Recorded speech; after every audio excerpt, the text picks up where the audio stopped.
चलो शुरू करें।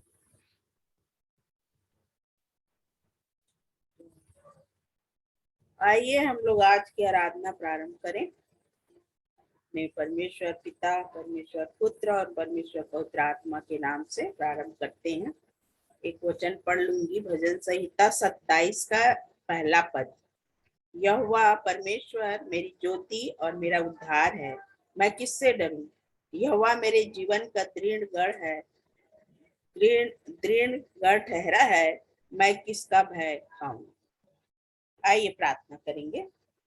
हमारे जीते सामर्थी सर्वशक्तिमान प्रेमी पिता परमेश्वर, धन्यवाद करते हैं, स्तुति बड़ाई प्रशंसा तारीफ करते हैं, क्योंकि आप ही धन्यवाद और आदर के योग्य हैं। आपने हमारे प्रभु यीशु मसीह में हमसे अद्भुत प्रेम किया है, जूतों के बीच में रखा है और किसी भी भली वस्तु की घटती होने नहीं दिया है। हर स्थिति में संभालने वाले परमेश्वर, युगानुयुग एक से रहने वाले परमेश्वर आप हैं। धन्यवाद करते हैं, आप हमारी चिंता करते हैं। धन्यवाद करते हैं प्रभु जी, दिन भर के संभाले जाने के लिए, उत्तम आशीषों के लिए। इस रात्रि के इस अवसर में भी हम सबको चुनकर अपने समय पाने दिया। जितने जुड़ चुके सब के लिए धन्यवाद करते हैं, जो जुड़ने वाले हैं। प्यारे प्रभु जी, हम अलग अलग क्षेत्रों में अवश्य हैं, परंतु आपने ये सुंदर अवसर दिया है जो उनके माध्यम से हम सब आपस में प्रेम संगति को प्राप्त कर सकते हैं। प्रभु, एक दूसरे को देख सकते हैं, एक दूसरे को सुन सकते हैं, इसलिए हम आपका धन्यवाद करते हैं अद्भुत योजना उपाय के लिए। पवित्र प्रभु जी, आपने हमसे अद्भुत प्रेम करके हमें यह अवसर दिया है, इसलिए धन्यवाद करते हैं प्रभु। आपके जीवित वचन के प्रकाश में चलने में और भी हम सबकी सहायता करें। पवित्र आत्मा के अधीनतम होकर आपके अद्भुत बातों को सुने सीखें प्यारे प्रभु जी, और आपके उस तेजस्वी रूप को प्राप्त करते चले जा सके। प्रेमी प्रभु जी, धन्यवाद करते हैं, आपने अद्भुत प्रेम करके प्यारे प्रभु हमें दिन दिखाया है। मेरे प्रभु जी, आपकी स्तुति बड़ाई करते हैं। हमारे प्रिय जो भी अस्वस्थ हैं और भी किसी प्रकार की समस्याओं में, हम सब प्रियों को भी स्मरण करते हैं। हमारे जवान बच्चों को, छोटे बच्चों को, बुजुर्गों को, सबको आपके लोगों के बारे में सोचते हैं मेरे प्रभु, क्योंकि आपको हमारा ध्यान है, इसलिए आपकी स्तुति बड़ाई करते हैं मेरे प्रभु। जब तक बैठते हैं प्रभु जी, आत्मा में होकर हम सब प्यारे प्रभु जी आपके अद्भुत बातों को सीखें, समझें और भी प्यारे प्रभु अपने आप को आपके योग्य कर सके। पवित्रता के मार्ग में बढ़ने में आप हम सब की सहायता कीजिए। सब बातों के लिए हम आपका धन्यवाद करते हैं मेरे राजा। मांगने से पढ़कर देने वाले प्रभु परमेश्वर आप हैं। धन्यवाद करते हैं मेरे राजा। मन के बातों को और भावनाओं को भी आप जान लेते हैं। सब बातों के लिए धन्यवाद करते हैं। आदर इज्जत महिमा सिर्फ आपको देते हैं और बड़े धन्यवाद सहित दुआ हमारे पवित्र उद्धार करता प्रभु यीशु के नाम में मांगते हैं, सुने और ग्रहण कीजिए, आमीन। हम लोग स्तुति में गीत गा लेंगे। विनती सुनने वाले, मेरे आंसू निहारने वाले।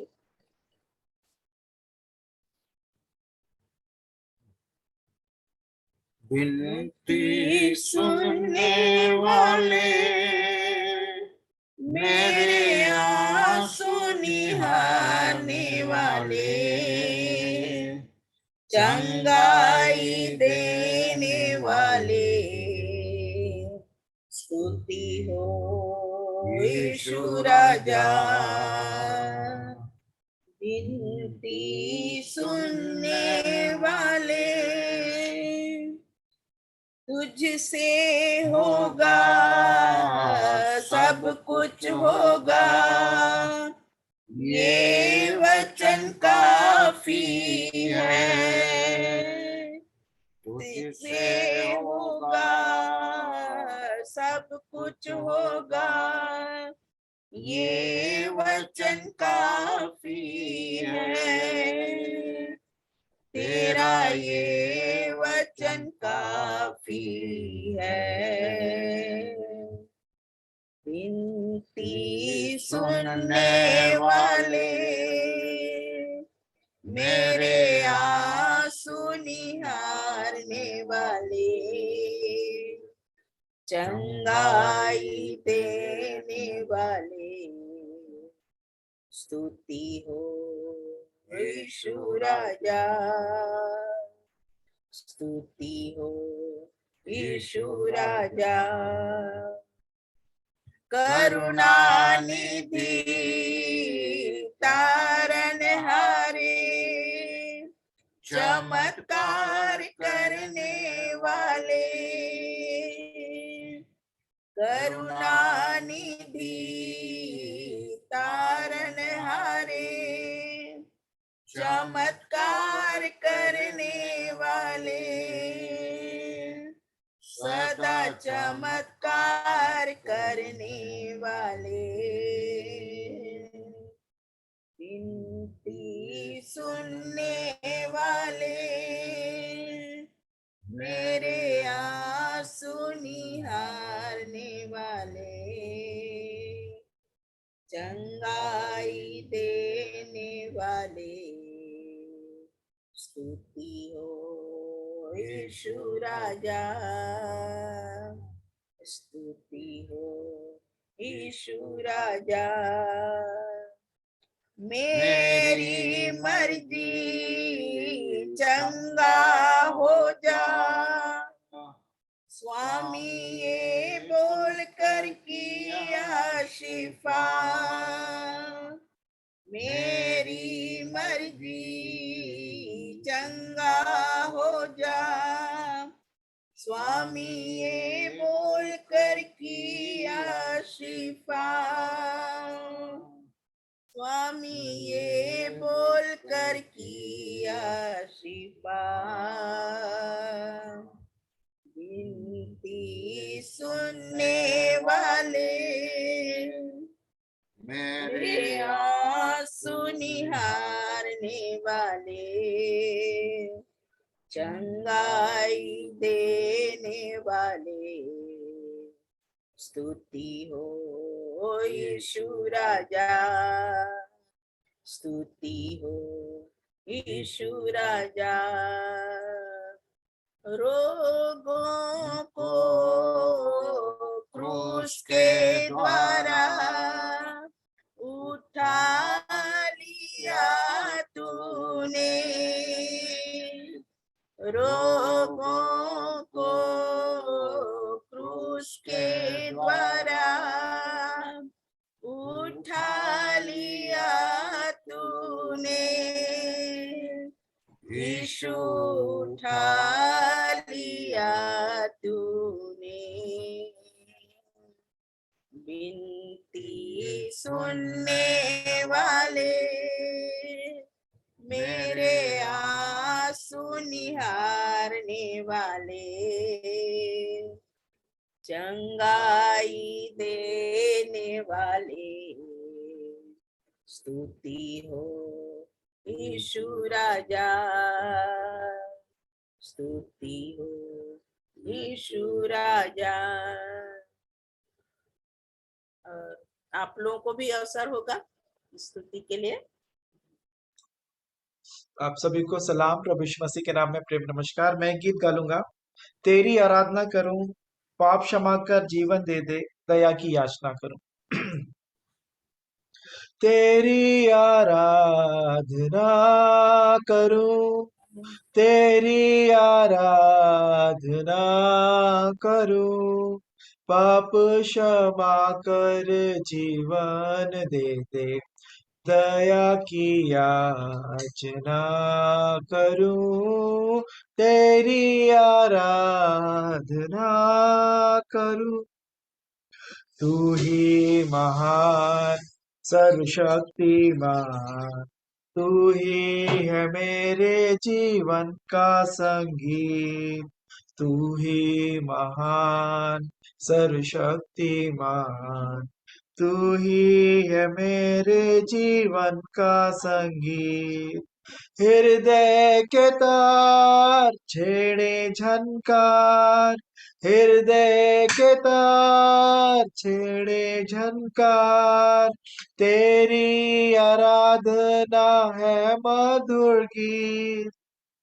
जीवन से मेरे तू महिमा पाए, एक ही कामना करूं, पाप क्षमा कर जीवन दे दे, दया की याचना करूं, तेरी आराधना करूं। सृष्टि के हर एक कण कण में छाया है तेरी ही महिमा का राज। सृष्टि के हर एक कण कण में छाया है तेरी ही महिमा का राज। पक्षी भी करते हैं तेरी प्रशंसा, पक्षी भी करते हैं तेरी प्रशंसा, हर पल सुनाते हैं आनंद का राग। मेरी भी भक्ति तुझे ग्रहण हो, हृदय से प्रार्थना करूं, पाप क्षमा कर जीवन दे दे, दया की याचना करूं, तेरी आराधना करूं। पतित जीवन में ज्योति जला दे, तुझ ही से लगी है आशा मेरी। पतित जीवन में ज्योति जला दे, तुझ ही से लगी है आशा मेरी। पाप में तन को दूर हटा दे, पाप में तन को दूर हटा दे, पूर्ण हो अभिलाषा मेरी। जीवन के कठिन दुखी क्षणों का दृढ़ता से सामना करूं, पाप क्षमा कर जीवन दे दे, दया की याचना करूं, तेरी आराधना करूं, तेरी आराधना करूं, पाप क्षमा कर जीवन दे दे, दया की याचना करूं, तेरी आराधना करूं।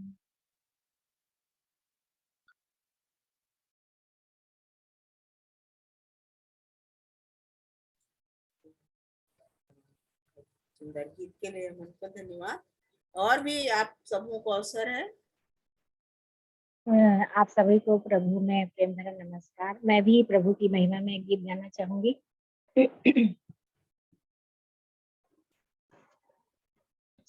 हेलो, मेरी आवाज जा रही है? आ रही। ठीक, थैंक्स। कितना हसीन वादा ये किया खुदा बंद ने, कितना हसीन वादा ये किया खुदा बंद ने, जहाँ दो या तीन जमा हो मैं हूँ हाजिर उनमें, जहाँ दो या तीन जमा हो मैं हूँ हाजिर उनमें। कितना हसीन वादा ये किया खुदा बंद ने, जहाँ दो या तीन जमा हो मैं हूँ हाजिर उनमें। तुझे अकेला ना छोड़ूं मैं, रूह से अपनी भर दूं, तुझे अनाथ भी ना छोड़ूं, एक मददगार भेजूं, तुझे अनाथ भी ना छोड़ूं, एक मददगार भेजूं। यीशु के सिवा ये कब है बात कही किसने, यीशु के सिवाय कब है बात कही किसने,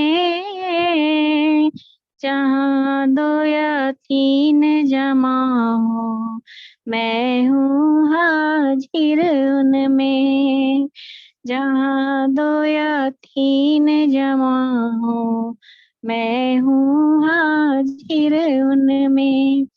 कितना हसीन वादा ये किया खुदावंद ने, कितना हसीन वादा ये किया खुदावंद ने, जहाँ 2 या 3 जमा हो मैं हूँ हाजिर उनमें।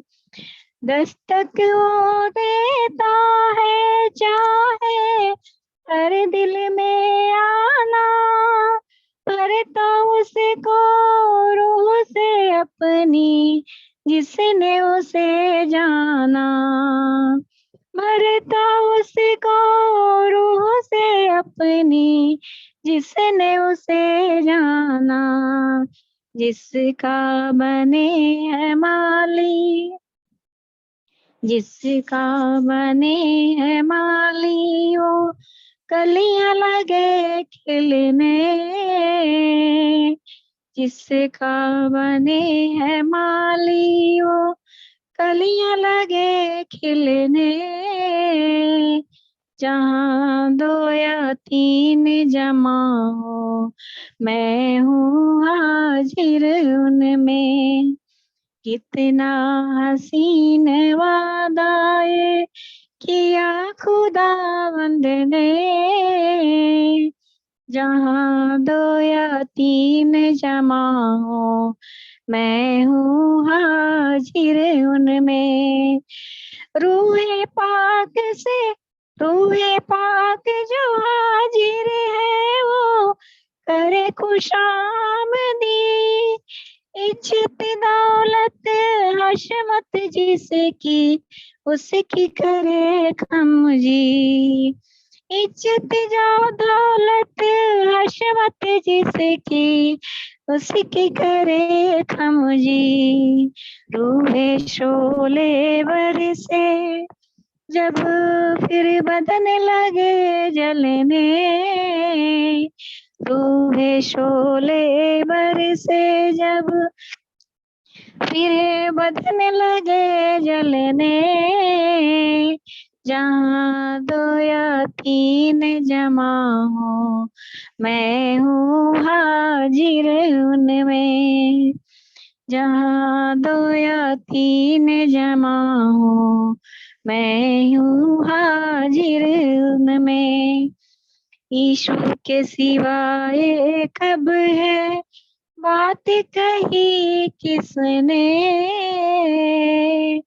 यीशु के सिवाय कब है बात कही किसने, जहाँ 2 या 3 जमा हो मैं हूँ हाजिर उनमें।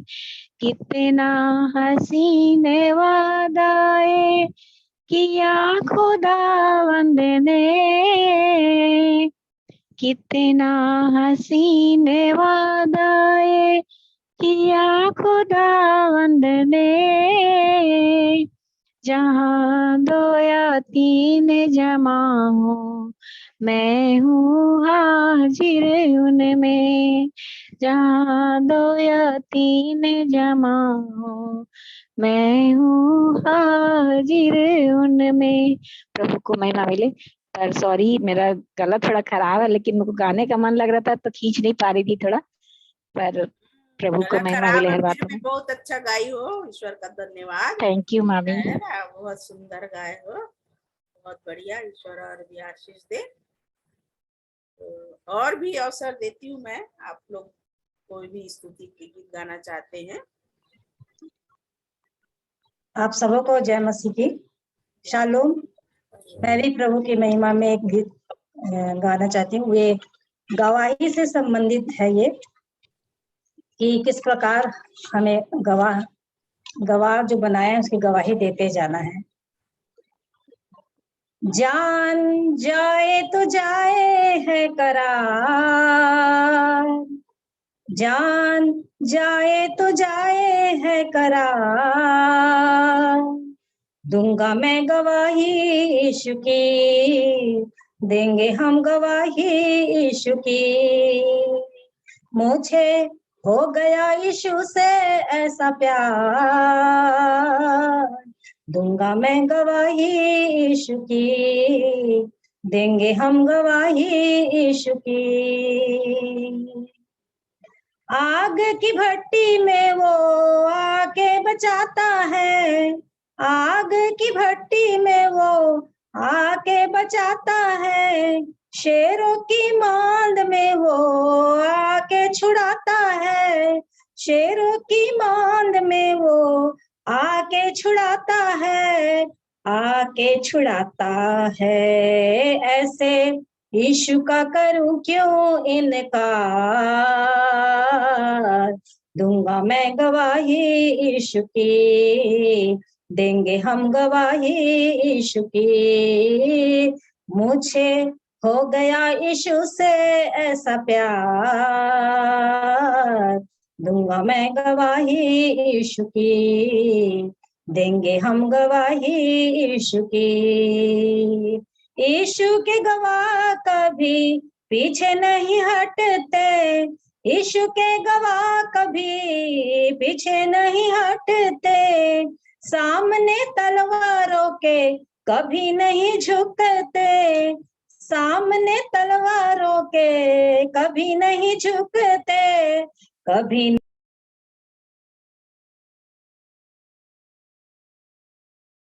इनका, दूंगा मैं गवाही यीशु की, देंगे हम गवाही यीशु की। मुझे हो गया यीशु से ऐसा प्यार, दूंगा मैं गवाही यीशु की, देंगे हम गवाही यीशु की। कुर्बानियों को देखो वीर गवाहों की, कुर्बानियों को देखो वीर गवाहों की, कामयाबियों को देखो उन्होंने जो पाई थी, कामयाबियों को देखो उन्होंने जो पाई थी, उन्होंने जो पाई थी, उनको जहाँ से भी नहीं था प्यार, दूंगा मैं गवाही यीशु की, देंगे हम गवाही यीशु की। मुझे हो गया यीशु से ऐसा प्यार, दूंगा मैं गवाही यीशु की, देंगे हम गवाही यीशु की। जान जाए तो जाए है करार, दूंगा मैं गवाही यीशु की, देंगे हम गवाही यीशु की, दूंगा मैं गवाही यीशु की, देंगे हम गवाही यीशु की। प्रभु की स्तुति हो।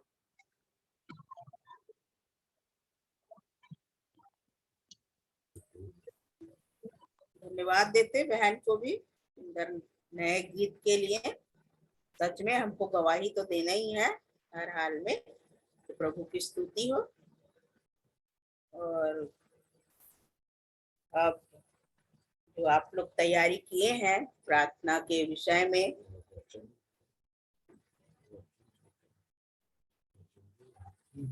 अच्छा जो वचन याद किए पहले वो बोल ले।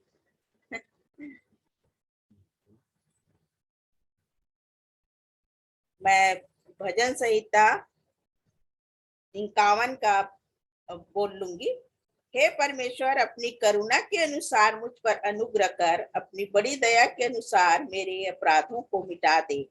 मुझे भली भांति धोकर मेरा धर्म दूर कर और मेरा पाप छुड़ा कर मुझे शुद्ध कर। 1 और 2 पद मैंने पढ़ा भजन 51। धन्यवाद। फिलिप्पी 4:6 का ये पद ऐसा कहता है, किसी भी बात की चिंता मत करो, परंतु हर एक बात में तुम्हारे निवेदन, प्रार्थना और विनती के द्वारा धन्यवाद के साथ परमेश्वर के सन्मुख उपस्थित किए जाए। आप सबों को जय मसीह की फिर से हुई। मैं पढ़ लूंगी नीति वचन 30 का 7, 8 और 9 वचन। मैंने तुझसे 2 वर मांगे हैं, इसलिए मेरे मरने से पहले उन्हें मुझे देने से मुंह न मोड़, अर्थात व्यर्थ और झूठी बात मुझसे दूर रख। मुझे ना तो निर्धन कर और ना धनी बना। प्रतिदिन की रोटी मुझे खिलाया कर। ऐसा ना हो कि जब मेरा पेट भर जाए तब मैं इनकार करके कहूँ कि यहोवा कौन है, या अपना भाग खोकर चोरी करूं और अपने परमेश्वर का नाम अनुचित रीति से लूं। प्रभु के महिमा में इस वचन के बाद मैं पढ़ लूंगी मत्ती 11 का 12। यूहन्ना बपतिस्मा देने वाले के दिनों से अब तक स्वर्ग के राज्य में पर जोर होता रहा है और बलवान उसे छीन लेते हैं।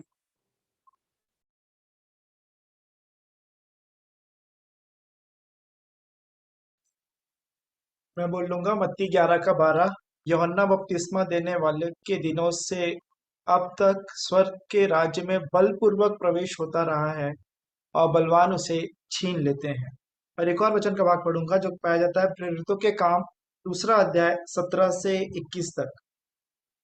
परमेश्वर कहता है कि अंत के दिनों में ऐसा होगा कि मैं अपना आत्मा सब मनुष्यों पर उंडेलूंगा, और तुम्हारे बेटे और तुम्हारी बेटियां भविष्यवाणी करेंगी, और तुम्हारे जवान दर्शन देखेंगे, और तुम्हारे पुरनिये स्वप्न देखेंगे।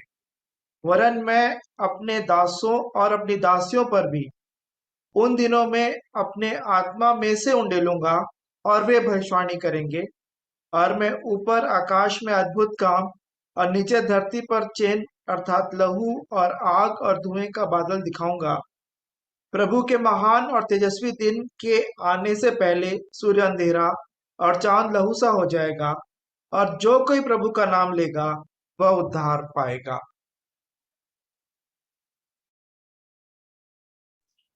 मैं पढ़ लूंगी मत्ती 11 का 12। यूहन्ना बपतिस्मा देने वाले के दिनों से अब तक स्वर्ग के राज्य में बलपूर्वक प्रवेश होता रहा है और बलवान उसे छीन लेते हैं। एक और वचन पढ़ूंगी लूका उसका 21 का 36 वचन।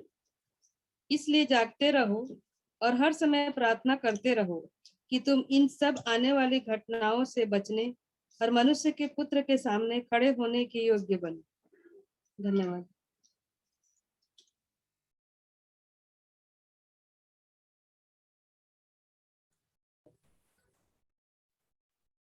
सभी बोल लिए? ऐसा लग रहा है। और यदि कोई गवाही देना चाहते हैं तो गवाही के लिए भी अवसर देती हूँ। छोटी छोटी गवाही रखेंगे तो गवाही के लिए अवसर होगा।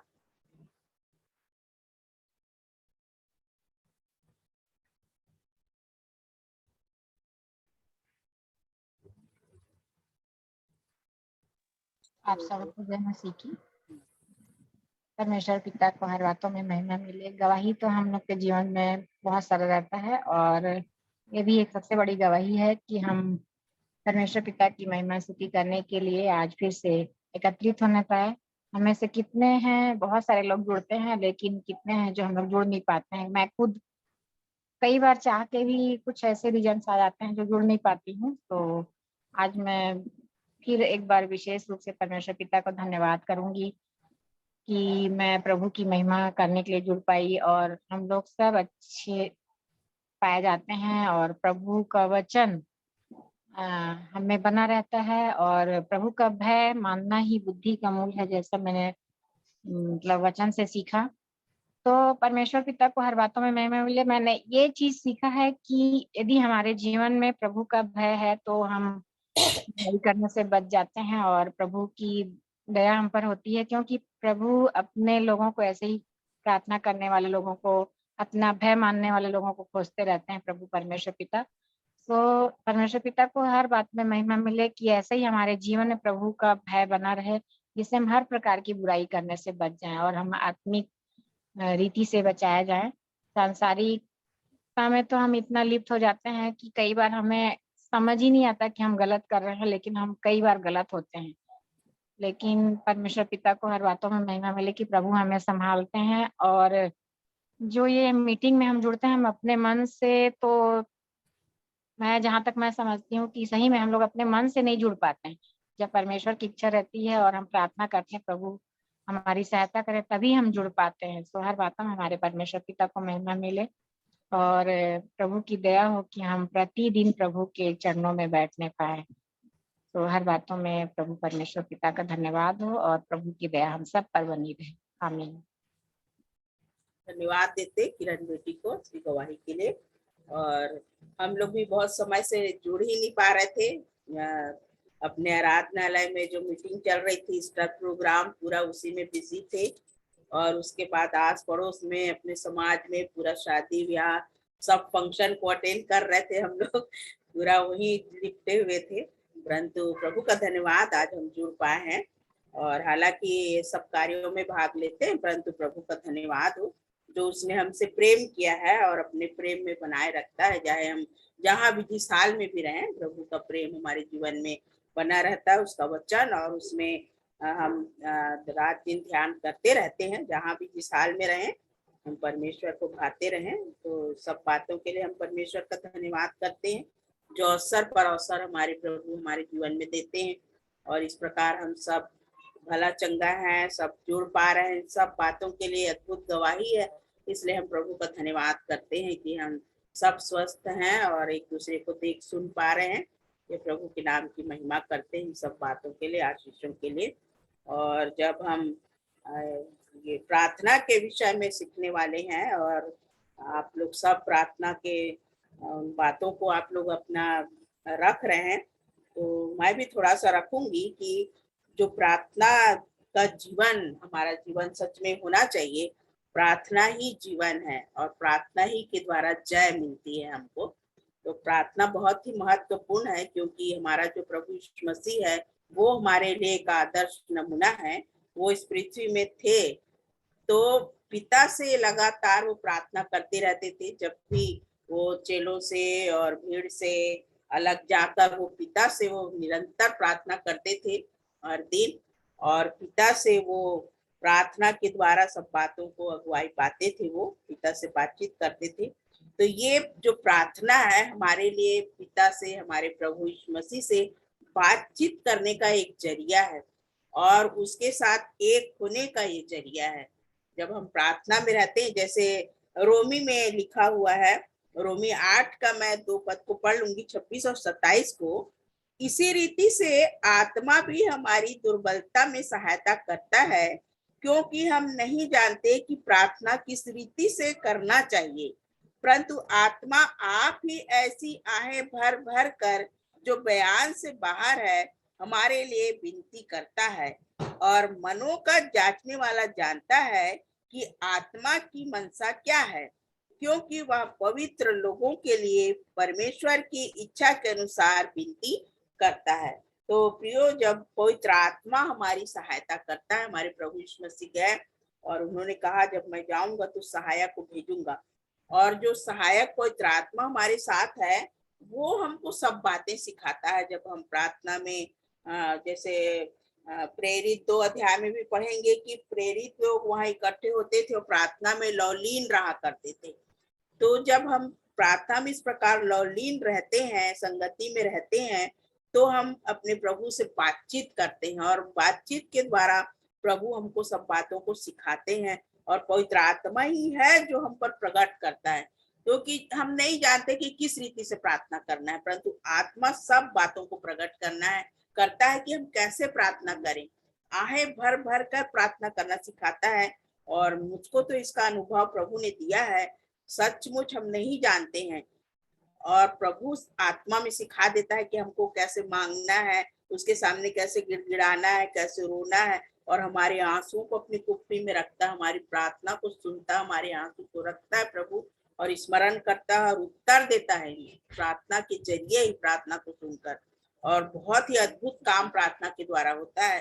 जब पतरस जेल खाने में था और कलीसिया वहां लोग इकट्ठे होकर प्रार्थना कर रहे थे, और वहां का बंदीगृह का द्वार कैसे अद्भुत रीति से खुल गया और पतरस वहां पहुंचाया गया। तो प्रियो, जब हम आत्मा में लवलीन होकर प्रार्थना में लगते हैं, अपने प्रभु के सामने रखते हैं उन बातों को, तो सच में प्रभु हमारी सुनकर बड़े बड़े अद्भुत काम करता है। पौलुस और सिलास भी जब जेल खाने में थे तो वहां का भी उस समय भी अद्भुत काम हुआ जब वो प्रार्थना कर रहे थे। तो सचमुच प्रियो, हमारे जीवन में प्रार्थना का बहुत ही महत्व है और हम प्रभु के साथ एक हो जाते हैं जब हम प्रार्थना में लवलीन होते हैं। तो ये बहुत अद्भुत बात है और हमको प्रार्थना निरंतर करते रहना है, प्रार्थना में लगे रहो। इसलिए प्रभु ने ये हमको सिखाया है कि प्रार्थना में लगे रहो ताकि तुम किसी भी प्रकार की परीक्षा में ना पड़ो। यदि प्रार्थना के जीवन से हम अलग हटते हैं तभी हमारे जीवन में नाना प्रकार की परीक्षाएं आती हैं। तो इसलिए प्रियो, हमको प्रार्थना में लगे रहना है, क्योंकि प्रार्थना के द्वारा ही हमको जय मिलती है। जो हमारे प्रभु यीशु मसीह जयवंत हुए, पिता से वो निरंतर प्रार्थना करते थे, तो वो आदर्श नमूना जो प्रभु ने दिया है उसको हम भी अपनाएं और अद्भुत काम प्रभु प्रार्थना के द्वारा से करेंगे। तो प्रभु की स्तुति हो। और भी यदि आप लोगों को बोलना है तो अवसर है आप सबों को प्रार्थना के विषय में। मैं भी कुछ समय लेना चाहूंगा, संक्षेप में बोलूंगा ताकि और भी हमारे प्रियों को बोलने का अवसर मिले। कल जब ये वचन अमन रखा था, मैं मनन अपनी गवाही दिया था कल, यिर्मयाह 29 का 11, और जब आराधना समाप्त हुई तब मैं इसको खोल के फिर से पढ़ा। एक बार अभी पढ़ूंगा और उसके आगे की बातों को बताऊंगा। यहाँ 11वें पद में, यिर्मयाह 29 के 11वें पद में, जिसे हम सब जानते हैं, परिचित है इसका, क्योंकि यहोवा की यह वाणी है कि जो कल्पनाएं मैं तुम्हारे विषय करता हूं उन्हें मैं जानता हूं, वे हानि की नहीं वरन कुशल ही की है, और अंत में तुम्हारी आशा पूरी करूंगा। यहाँ मैं नहीं रुका, इतना ही को ढूंढा था, परंतु यहाँ नहीं रुका, आगे इसको पढ़ा तो फिर से प्रार्थना के विषय में एक कनेक्टिविटी। 12, 13 और 14 का पहला वाक्यांश पढ़ूंगा। तब उस समय तुम मुझको पुकारोगे और आकर मुझसे प्रार्थना करोगे और मैं तुम्हारी सुनूंगा। तुम मुझे ढूंढोगे और पाओगे भी, क्योंकि तुम अपने संपूर्ण मन से मेरे पास आओगे। प्रार्थना में, इसलिए जब तू प्रार्थना करे तो कोठी में जा अकेले में, और अकेले में प्रार्थना कर। वो जो मैं पद आज बोला हूं वो भी इससे कनेक्टेड है। और संपूर्ण मन से मेरे पास आओगे, और जब मैं और आप जाएंगे तो परमेश्वर कहते हैं मैं तुम्हें मिलूंगा। क्या अद्भुत बात है। संपूर्ण मन से मेरे पास आओगे, मैं तुम्हें मिलूंगा। और फिर से यहाँ बीच में है यहोवा की यह वाणी है। 11वां पद शुरू होता है क्योंकि यहोवा की ये वाणी है, और 14 पद का ये अंतिम वाक्यांश, पहला वाक्यांश कहता है यहोवा की ये वाणी है। और सचमुच में ये प्रार्थना के विषय में ढूंढना पाओगे। संपूर्ण मन से मेरे पास आओगे, तुम पुकारोगे, मुझसे प्रार्थना करोगे और अद्भुत बात मैं तुम्हारी सुनूं। तो प्रार्थना के विषय में कल मैं आराधना के बाद इसको पढ़ा तो पाया, और उसके बाद आज जो फिलिप्पी 4:6 का पढ़ा, किसी भी बात की चिंता मत करो। ये प्रार्थना के पहले क्यों डाल दिया? क्योंकि प्रार्थना करते समय हमारा ध्यान इधर उधर भटकने ना पाए। कोई चिंता करते हुए हम प्रार्थना करेंगे तो वो प्रार्थना प्रभु को ग्रहण योग्य नहीं। चिंता रहित प्रार्थना, कोठी में जा, फिर यहाँ कनेक्ट करता है। और चिंता ना करो, परंतु हर एक बात में तुम्हारे निवेदन, प्रार्थना और विनती के द्वारा धन्यवाद के साथ परमेश्वर के सन्मुख उपस्थित किए जाए, किसी मनुष्य के सन्मुख नहीं। और प्रार्थना में नितांत आवश्यक है ये सब बातें। निवेदन है, पिटीशन, प्रार्थना, प्रेयर का मतलब होता है रिक्वेस्ट और कुछ नहीं, विनती, रिक्वेस्ट। एप्लीकेशन में कभी कभी हम लोग लिखते हैं कि प्रार्थना पत्र, तो वो प्रार्थना है। और प्रार्थना में 2-3 बातें अवश्य सम्मिलित होनी चाहिए हम सब की प्रार्थना में। पहला तो प्रेजिंग होना चाहिए पिता परमेश्वर का, प्रभु यीशु मसीह का, पवित्र आत्मा का, और उसके बाद कन्फेशन होना चाहिए, अपने सब स्थिति को प्रभु के सामने रखना और जहां जहां गलती कमी है उसको रखना। Petition, intercession. इंटरसेशन मतलब वन वे ट्रैफिक नहीं होता है जैसा वहां है। वो जानता भी नहीं था यहोवा को, शमूएल जब बालक था, वचन के बारे में भी नहीं जानता था, परंतु वो इंटरसेशन तो किया। और जो जो बातें उसने प्रकट की एली के बारे में, एली को बता दिया। धन्य है वो एली। सुनने के बाद सब उसके विरोध में बातें थी। एली कहता है जो परमेश्वर को भला लगे वही करे। तो प्रार्थना में जो भी उत्तर, निगेटिव, पॉजिटिव, सब हमको मिलता है उसको एज इट इज एक्सेप्ट करना पड़ेगा, एग्री करना पड़ेगा। कन्फेशन, इंटरसेशन, पिटीशन, ये सब बातें प्रार्थना में सम्मिलित होनी चाहिए, हर एक बात। और अंत में बहुत जरूरी है थैंक्स गिविंग, धन्यवाद। बिना धन्यवाद के, कई लोग तो धन्यवाद धन्यवाद धन्यवाद से प्रार्थना शुरू करते हैं, तो धन्यवाद जरूर होनी चाहिए। जैसे भजन संहिता 50 का अंतिम पद कहता है, धन्यवाद पर चढ़ाने वाला, बलिदान चढ़ाने वाला मेरी महिमा करता है। प्रेजिंग, धन्यवाद। ये बातें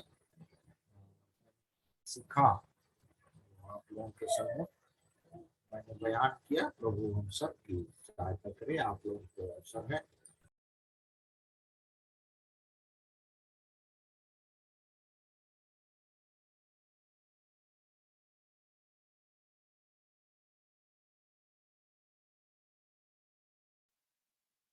मैं भी परमेश्वर पिता का धन्यवाद देता हूँ और इस प्रार्थना के विषय में कुछ बातें प्रभु ने मुझे दिखाई, और जो बातें मैं कहने पर था उसमें से बहुत सारे वचन शिलू दीदी ने बोल दिया। जो शुरुआत थी प्रेरितों के काम 2:42 कि जिन लोगों के हृदय छिद गए थे और उन्होंने पतरस और श्रेष्ठ प्रेरितों से पूछा कि हम क्या करें, तो उन्होंने फिर प्रभु यीशु मसीह के नाम से उन्होंने बपतिस्मा लिया। और फिर जब उसमें वो मिल गए तो फिर वो प्रेरितों से शिक्षा पाने, रोटी तोड़ने, संगति रखने और प्रार्थना करने में लौलीन रहे। तो जब आत्मिक जीवन की शुरुआत हुई तब भी प्रार्थना का उनको, वो लौलीन थे शुरुआत से ही, उसी बात में वो बने थे। इसको वचन को पढ़ेंगे तो अच्छा रहेगा। 2:42 पढ़ रहा हूँ मैं, प्रेरितों के काम। और वे प्रेरितों से शिक्षा पाने और संगति रखने और रोटी तोड़ने और प्रार्थना करने में लौलीन रहे। तो जब देख रहे थे इफिसियों 6:18 कि हर समय हर प्रकार से आत्मा में प्रार्थना विनती करते रहो, ये वचन हमने बार बार दोहराया गया है। हम पिछले सप्ताह में जब हम देख रहे थे तो वो मेरे ख्याल से वो आत्मा में प्रार्थना, मतलब व्यक्ति की जो आत्मा है वो व्यक्तिगत तौर पे व्यक्ति कभी भी हर समय प्रार्थना कर सकता है, लेकिन जब सामूहिक प्रार्थना करनी है कलीसिया के तौर पे जब हम, तो फिर उसके लिए फिर स्थान ठहरा के या जगह ठहरा के फिर वहां पे प्रार्थना होती है। क्योंकि इसका उदाहरण हम देखते हैं इसी में प्रेरितों के काम में। जैसे यदि प्रेरितों के काम 16 अध्याय यदि हम देखेंगे, और उस वचन को भी जब कलीसिया लौ लगा के प्रार्थना कर रही थी पतरस के लिए, उसको भी दीदी ने बोल दिया था, वो भी मैंने लिखा था। तो हम किन विषयों के लिए प्रार्थना करना है, तो उसमें एक है कि जो प्रभु के नाम से जो सताए जा रहे हैं, सताए जाते हैं जो लोग, उनके लिए प्रार्थना करना। तो एक प्रार्थना का एक विषय वो है। और प्रेरितों के काम में 16 भी देख रहा था, तो वहां पे जो है 13 वचन 16 का 13 कहता है, सबके दिन हम नगर के फाटक के बाहर नदी के किनारे यह समझकर गए कि वहां प्रार्थना करने का स्थान होगा, और बैठकर उन स्त्रियों से जो इकट्ठी हुई थी बातें करने लगे। तो एक प्रार्थना करने का स्थान भी ठहराया हुआ था उस समय की कलीसिया के लोगों में, कि और वहां पे प्रेरित भी यहाँ पे जा रहे थे, क्योंकि वो प्रार्थना का स्थान था। क्योंकि 16 का 16 भी इस बात को कहता है, जब हम प्रार्थना करने की जगह जा रहे थे, तो फिर हम इस बात को इसके विषय में हम जानते हैं कि जब वो प्रार्थना करने का एक स्थान था, तो सामूहिक प्रार्थना के लिए स्थान और जगह के निर्धारण की आवश्यकता है कि हम यहाँ पे मिलेंगे। और जैसे पापा और चाचा जी लोग गवाही देते थे कि बिना स्थान निर्धारित किए, समय निर्धारित किए, आत्मा लोगों को मिला देता था और आपस में संगति होती थी और प्रार्थना और प्रभु की संगति में बैठते थे, शिक्षा पाने में, रोटी तोड़ने में, जो भी हर एक बातों में प्रभु सहायता करते थे। तो यदि स्थान हम निर्धारित ना भी करें तो प्रभु मिलाता है, जब आपस में एक दूसरे के साथ व्यक्तिगत तौर पे आप हर समय हर प्रकार से हम आत्मा में प्रार्थना विनती हम कर सकते हैं। तो यहाँ पे मैं इस बात को सीखा प्रार्थना के विषय में। और एक और वचन 16 का 25, ये भी एक अद्भुत प्रकार की प्रार्थना है जब ये की जा रही थी। आधी रात के लगभग पौलुस और सिलास प्रार्थना करते हुए परमेश्वर के भजन गा रहे थे और कैदी उनकी सुन रहे थे। तो उसके ऊपर का भाग पढ़ना बहुत जरूरी है। 23 वचन, बहुत बेत लगवा कर उन्होंने उन्हें बंदी गृह में डाल दिया और दारोगा को आज्ञा दी कि उन्हें चौकसी से रखे। उसने ऐसी आज्ञा पाकर उन्हें भीतर की कोठरी में रखा और उनके पांव काठ में ठोक दिए। ऐसी स्थिति में ये प्रार्थना हो रही। 25 वचन, आधी रात के लगभग, वो भी नहीं कि आधी रात हो गई है तो सोने का समय है, बहुत मार पड़ी है। जो भी हमने इसके विषय में पास्टर योगेश बाग हमारे पास आए थे, तो उन्होंने बहुत अच्छे रीति से इस बात को समझाया था। तो यहाँ पे लिखा है कि आधी रात के लगभग पौलुस और सिलास प्रार्थना करते हुए परमेश्वर के भजन गा रहे थे और कैदी उनकी सुन रहे थे। तो ये बहुत डेडली कॉम्बिनेशन होता है, प्रार्थना और भजन, है ना। उसमें अद्भुत काम आश्चर्य कर्म होता है कि कैदी भी सुनने लगते हैं, और हमने इस बात को सीखा था। तो किस स्थिति में प्रार्थना करना है, ये भी एक यहाँ पे एक उदाहरण है। तो लेकिन कुछ प्रार्थना के विषयों के विषय में मैं देख रहा था, फिर मेरा ध्यान गया तो इफिसियों 6 के 18 में हमने देखा था। इफिसियों 6 का 18 हमने तो अभी पढ़ लिया, देख लिया कि हर समय और हर प्रकार से आत्मा में प्रार्थना और विनती करते रहो। लेकिन उसका जो दूसरा भाग है, और इसीलिए जागते रहो कि सब पवित्र लोगों के लिए लगातार विनती क्या करो। तो पवित्र लोग जैसे पतरस थे, है ना, पौलुस के समान जो लोग जो सताए जा रहे हैं, बंदीगृह में बंद है, तो एक विषय उनके लिए कि उनके लिए हम प्रार्थना करें कि वो बंदीगृह से छुड़ा जाए, प्रभु अद्भुत काम करें, तो उनके लिए प्रार्थना विनती करो। और एक और विषय है 19 वचन, पौलुस कह रहे हैं, और मेरे लिए भी कि मुझे बोलने के समय ऐसा प्रबल वचन दिया जाए कि मैं साहस के साथ सुसमाचार का भेद बता सकूं।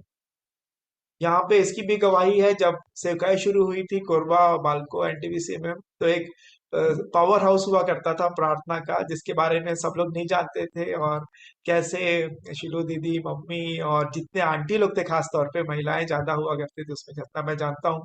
हालांकि होल नाइट प्रेयर भी होता था, तो अंकल लोग भी होते थे, लेकिन खास तौर पे महिलाओं को शायद ये विशेष वरदान या प्रभु की ओर से ये भाग दिया जाता है।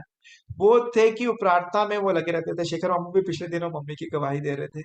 तो सच में कि कैसे प्रार्थना एक है जहाँ से पावर हाउस, वहां पे ये प्रार्थना इस विषय के लिए की जा रही है कि ऐसा प्रबल वचन दिया जाए कि जब पौलुस दूसरे स्थान में जाके प्रभु का वचन प्रचार कर रहे हैं, तो वो साहस के साथ और सुसमाचार के भेदों को वो लोगों के सामने प्रकट करने पाते हैं। तो एक प्रार्थना का विषय ये है।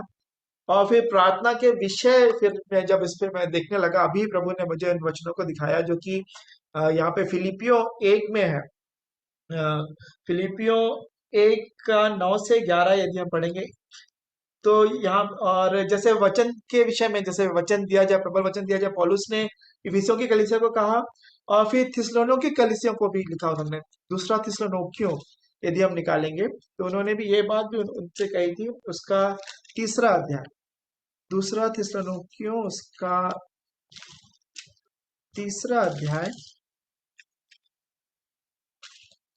और उसका 1 वचन, 3 का 1 मैं पढ़ूंगा। अंत में, हे भाइयों, हमारे लिए प्रार्थना क्या करो कि प्रभु का वचन ऐसा शीघ्र फैले और महिमा पाए जैसा तुम में हुआ। यहाँ पे फिर से वचन के विषय में कह रहे हैं कि वचन शीघ्र फैले, महिमा भी पाए और जैसा तुम में हुआ, और हम टेढ़े और दुष्ट मनुष्यों से बचे रहें, क्योंकि हर एक में विश्वास नहीं। और खासतौर पे यह अटैक जो है, जो मसीह में जो फ्रंट लाइन में जो सुसमाचार प्रचारक और जो मसीह के लिए जो कार्य करते हैं, उनके पास क्या टेढ़े और दुष्ट मनुष्यों से की सुरक्षा के लिए हमको प्रार्थना रखना है, प्रार्थना करना है। तो ये प्रार्थना का विषय है।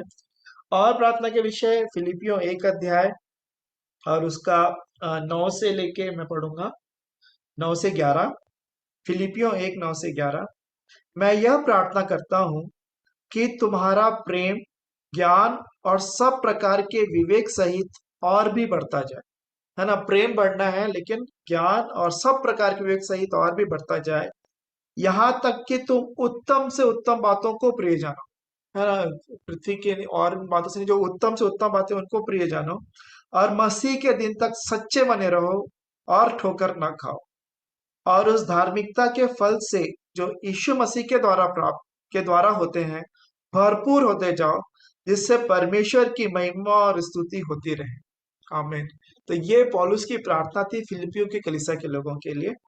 है ना, अद्भुत प्रार्थना है कि 11 वचन पढ़ रहा हूं मैं फिर से। और उस धार्मिकता के फल से जो यीशु मसीह के द्वारा होते हैं भरपूर होते जाओ, जिससे परमेश्वर की महिमा और स्तुति होती रहे।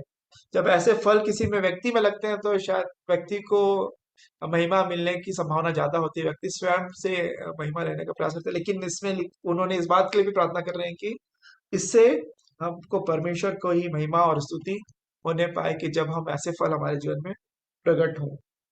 और उन्होंने जो प्रार्थना की इफिसियों के लोगों के लिए, उसको भी मैं पढ़ूंगा। इफिसियों उसका 3 अध्याय 14 से लेके 21 तक है। थोड़ा बड़ा भाग है, लेकिन हम ध्यान से पढ़ेंगे। बहुत ही अच्छी उनकी प्रार्थनाएं हैं और हमारे लिए भी हैं, जो कलीसिया के भाग हैं उनके लिए। मैं इसी कारण उस पिता के सामने घुटने टेकता हूँ, जिससे स्वर्ग और पृथ्वी पर हर एक घराने का नाम रखा जाता है, कि वह अपनी महिमा के धन के अनुसार तुम्हें यह दान दे कि तुम उसके आत्मा से अपने भीतरी मनुष्यत्व में सामर्थ पाकर बलवंत होते जाओ, और विश्वास के द्वारा मसीह तुम्हारे हृदय में बसे, कि तुम प्रेम में जड़ पकड़कर और नेव डालकर सब पवित्र लोगों के साथ भली भांति समझने की शक्ति पाओ, कि उसकी चौड़ाई और लंबाई और ऊंचाई और गहराई कितनी है, और मसीह के उस प्रेम को जान सको जो ज्ञान से परे है, कि तुम परमेश्वर की सारी भरपूरी तक परिपूर्ण हो जाओ। आमीन। है ना, कि हम परमेश्वर की भरपूरी तक परिपूर्ण हो जाए। और 20 और 21 वचन। अब जो ऐसा सामर्थी है कि हमारी विनती और समझ से कहीं अधिक काम कर सकता है, उस सामर्थ्य के अनुसार जो हम में कार्य करता है, कलीसिया में और मसीह यीशु में उसकी महिमा पीढ़ी से पीढ़ी तक होती रहे। आमीन। तो यहाँ पे ऐसी प्रार्थना है कि जिसके लिए हम प्रार्थना भी नहीं किए, है ना। यहाँ 20 वचन। अब जो ऐसा सामर्थी है कि हमारी विनती और समझ से कहीं अधिक काम कर सकता है। तो एक वचन मुझे याद आ रहा है अभी, कि जो आंख ने नहीं देखा, कानों ने नहीं सुना, और जब मनुष्यों के चित्त में भी नहीं चढ़ी, वे ही बातें परमेश्वर ने अपने प्रेम रखने वालों के लिए तैयार करके रखी हैं। तो हमारी विनती और प्रार्थना से भी अधिक करने वाले हमारे परमेश्वर पिता हैं। और कुलुस्सियों 1:9 में जो उनकी प्रार्थना थी, उसको भी हम पढ़ेंगे। कुलुस्सियों 1:9 में, इसीलिए जिस दिन से यह सुना है, हम भी तुम्हारे लिए यह प्रार्थना और विनती करना नहीं छोड़ते, कि तुम सारे आत्मिक ज्ञान और समझ सहित परमेश्वर की इच्छा की पहचान में परिपूर्ण हो जाओ, ताकि तुम्हारा चाल चलन प्रभु के योग्य हो, और वह सब प्रकार से प्रसन्न हो, और तुम में हर प्रकार के भले कामों का फल लगे, और तुम परमेश्वर की पहचान में बढ़ते जाओ, उसकी महिमा की शक्ति के अनुसार सब प्रकार की सामर्थ्य से बलवंत होते जाओ, यहाँ तक कि आनंद के साथ हर प्रकार से धीरज और सहनशीलता दिखा सको। है ना, अद्भुत है कि सामर्थ्य में बलवंत होने की बात कर रहे हैं, लेकिन उसका परिणाम क्या हो रहा है कि वो धीरज और सहनशीलता, है ना, उसके लिए बलवंत होना है। और पिता का धन्यवाद करते रहो जिसने हमें इस योग्य बनाया कि ज्योति में पवित्र लोगों के साथ मिरास में सहभागी हो। उसी ने हमें अंधकार के वश से छुड़ाकर अपने प्रिय पुत्र के राज में प्रवेश कराया, जिसमें हमें छुटकारा अर्थात पापों की क्षमा प्राप्त होती है। और फिर हम देखते हैं पहला थिस्सलुनीकियों में उनकी जो प्रार्थना थी कलीसिया के लिए। पहला थिस्सलुनीकियों उसका पहला अध्याय और उसका 2 और 3 वचन। हम अपनी प्रार्थनाओं में तुम्हें स्मरण करते और सदा तुम सबके विषय में परमेश्वर का धन्यवाद करते हैं और अपने परमेश्वर और पिता के सामने तुम्हारे विश्वास के काम और प्रेम का परिश्रम और हमारे प्रभु यीशु मसीह में आशा की धीरता को लगातार स्मरण करते हैं। तो हर एक कलीसियाओं के लिए प्रार्थना करते हैं और इन उनके बातों को, उनके प्रेम को, प्रभु में जो वो धीरज दिखाते हैं, आशा की धीरता पे, उसको वो स्मरण करते हैं। और इन सब वचनों को जब मैं देख रहा था कि पौलुस की प्रार्थना क्या थी, क्या विषय क्या होते थे उनके प्रार्थना के, तो वो ये मैंने पाया। और एक जो बात है कि पहला थिस्सलुनीकियों 5:17, और भी बहुत सारी बातें उसके ऊपर और उसके नीचे लिखी हैं, लेकिन मैं 5:17 क्योंकि हम प्रार्थना के विषय में देख रहे हैं, यहाँ पे लिखा है निरंतर प्रार्थना में लगे रहो। तो इन सब वचनों को प्रभु ने मुझे अभी दिखाया और प्रार्थना के विषय, प्रार्थना का स्थान और प्रार्थना का समय। समय के लिए तो कुछ नहीं कहा गया हालांकि, लेकिन जब भी प्रभु हमको एकत्रित करें तो सामूहिक प्रार्थना करने के लिए, अन्यथा आत्मा में हम लगातार हर समय हर प्रकार से प्रार्थना विनती प्रभु से कर सकते हैं। और वचन के सुसमाचार के प्रचार के लिए और जो लोग सताए जाते हैं प्रभु के नाम के कारण, के लिए हम प्रार्थना हम करते रहें। मैं परमेश्वर पिता का धन्यवाद देता हूँ और जो मसीह में सुरक्षित हैं और प्रभु में बढ़ रहे हैं उनके लिए धन्यवाद करते रहें। तो मैं परमेश्वर पिता का धन्यवाद देता हूँ बातों को मुझे सिखाने के लिए। Thank you.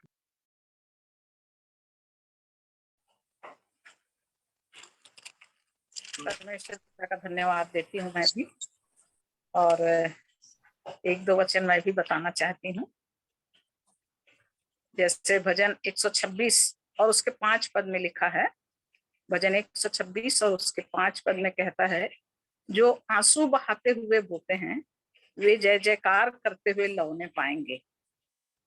आंसू बहाते हुए बोना मतलब परमेश्वर के वचन में इस बात को लिखा हुआ है, जो सियोन के छुटकारे के लिए, ऊपर में हेडिंग दे, छुटकारे के लिए प्रार्थना है। जब वो बंधुआई में थे, वहां कह रहा है परमेश्वर का वचन कि जो आंसू बहाते हुए बोते हैं वे जय जयकार करते हुए लौने पाएंगे।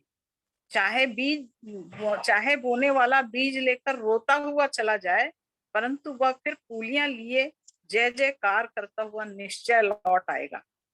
सचमुच मेरे प्रियो, जब हम आंसुओं के साथ परमेश्वर की इच्छा में होके आंसू बहाते हुए सुसमाचार के लिए, यहाँ लिख रहा है कि जो बोएंगे, आंसू बहाते हुए बोएंगे, वो जय जयकार करते हुए लौने पाएंगे। और जो बोएगा रोता हुआ चला जाएगा, वो पूलियां लेकर जय जयकार करता हुआ लौट आएगा। और आंसुओं की प्रार्थना के लिए भजन 56 में दाऊद राजा कहता है उसके 8 पद में कि तू मेरे मारे मारे फिरने का हिसाब रखता है, तू मेरे आंसुओं को अपनी कुप्पी में रख ले, क्या उनकी चर्चा तेरी पुस्तक में नहीं है। तो जो आंसू हम बहाते हैं मेरे प्रियो, परमेश्वर का वचन कह रहा है कि हमारे आंसुओं को कुप्पी में रखता है प्रभु। और जब वो कुप्पी में रखता है तो परमेश्वर उन आंसुओं के द्वारा हमको जय जयकार करते हुए पूलियां बटोरने के लिए, ये आंसुओं की प्रार्थना हमारे लिए दूसरों के जीवन को बचाने के लिए आशीष का कारण बनेगी। और इसी तरह आंसुओं की प्रार्थना में मैं एक और वचन बताना चाहती हूँ, जो दूसरा राजा और उसके 20वें अध्याय में है। उसके पहले पद से पढ़ूंगी, जो राजा हिजकिय्याह का मृत्यु से बचना। उन दिनों में हिजकिय्याह ऐसा रोगी हुआ कि मरने पर था, और आमोस के पुत्र यशायाह भविष्यवक्ता ने उसके पास जाकर कहा, यहोवा यूं कहता है कि अपने घराने के विषय में जो आज्ञा देनी हो वह दे, क्योंकि तू नहीं बचेगा, मर जाएगा। तब उसने दीवार की ओर मुंह फेर यहोवा से प्रार्थना करके कहा, हे यहोवा, मैं विनती करता हूँ, स्मरण कर कि मैं सच्चाई और खरे मन से अपने को तेरे सन्मुख जानकर चलता आया हूँ, और जो तुझे अच्छा लगता है वही मैं करता आया हूँ।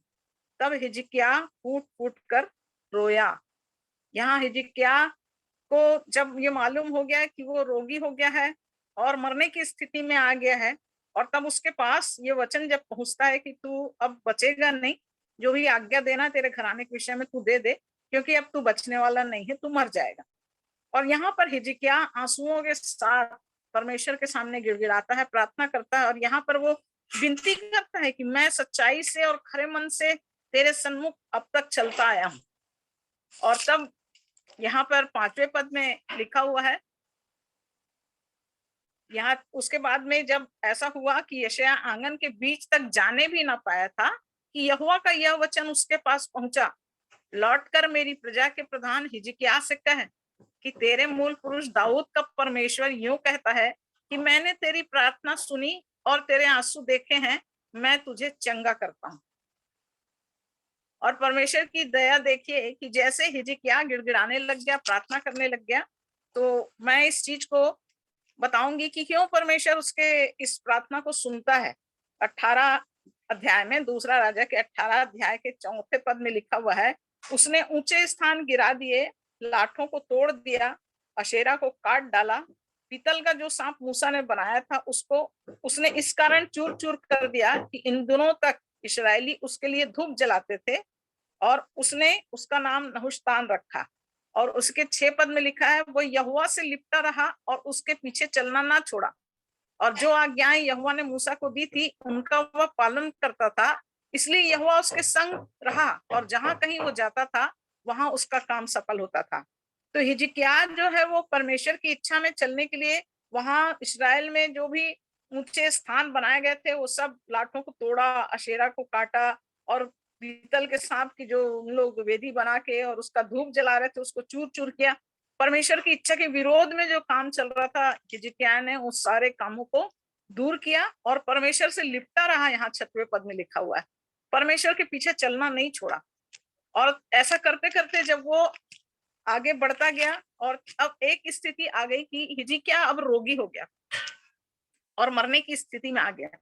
और जब वो मरने की स्थिति में आ गया तो परमेश्वर उसके पास ये खबर आती है कि अब तू आज्ञा दे दे, क्योंकि तू नहीं बचेगा, तू मर जाएगा। और यहाँ पर हिजकिय्याह जो रहता है वो याद दिलाता है परमेश्वर की मैं सच्चाई और खरे मन से अपने को तेरे सन्मुख जानकर चलता आया हूँ, जो तुझे अच्छा लगता है वही मैं करता आया हूँ।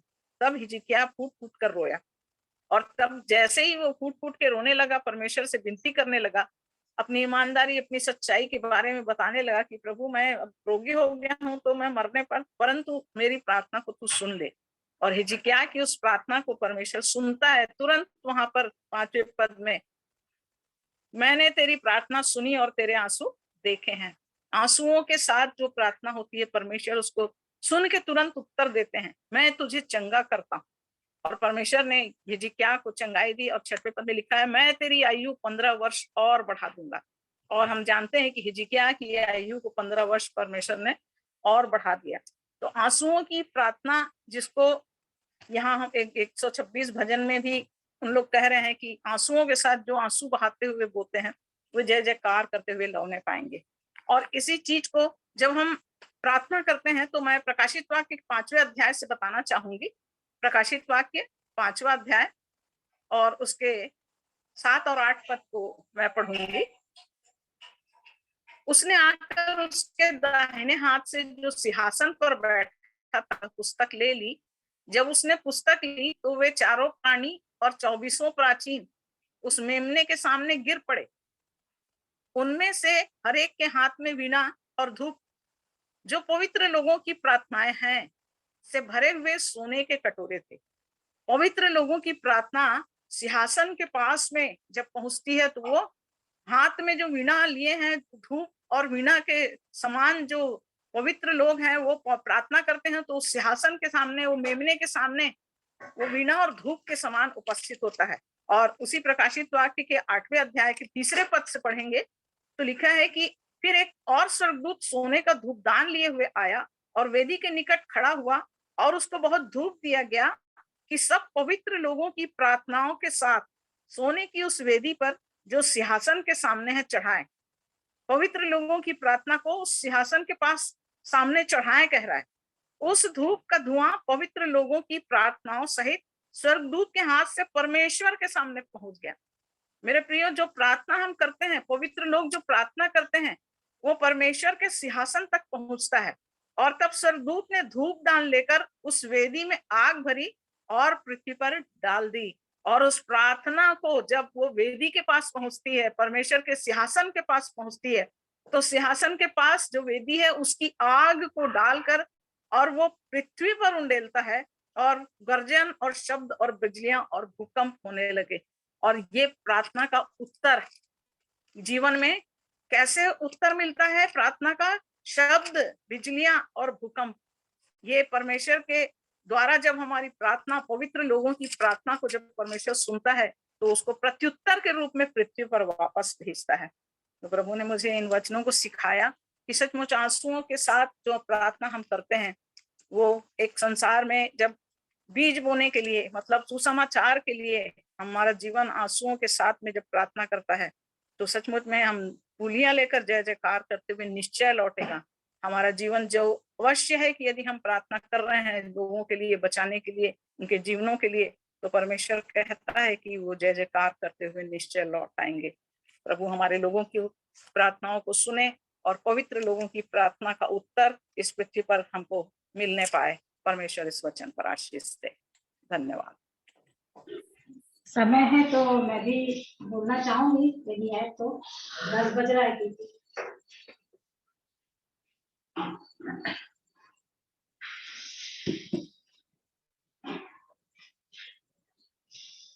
समय है तो बोलिए।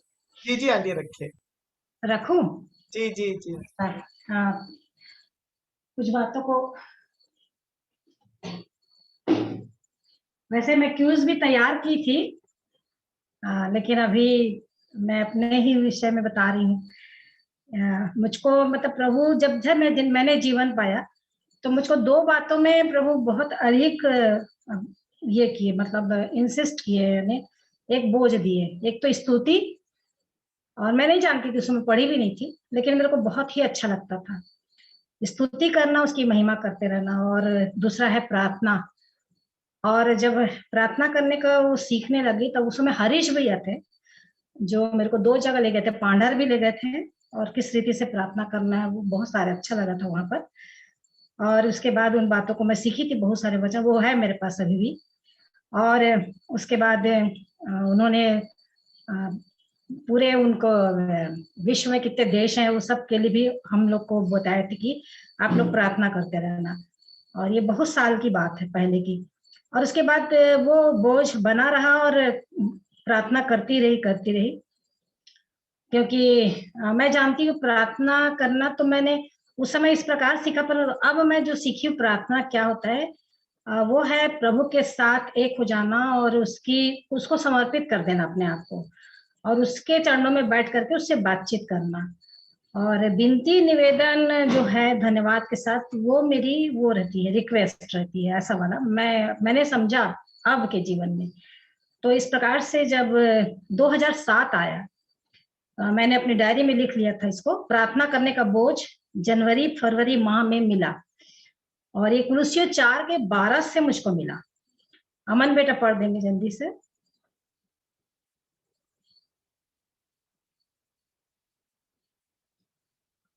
कुलुस्सियों 4:12।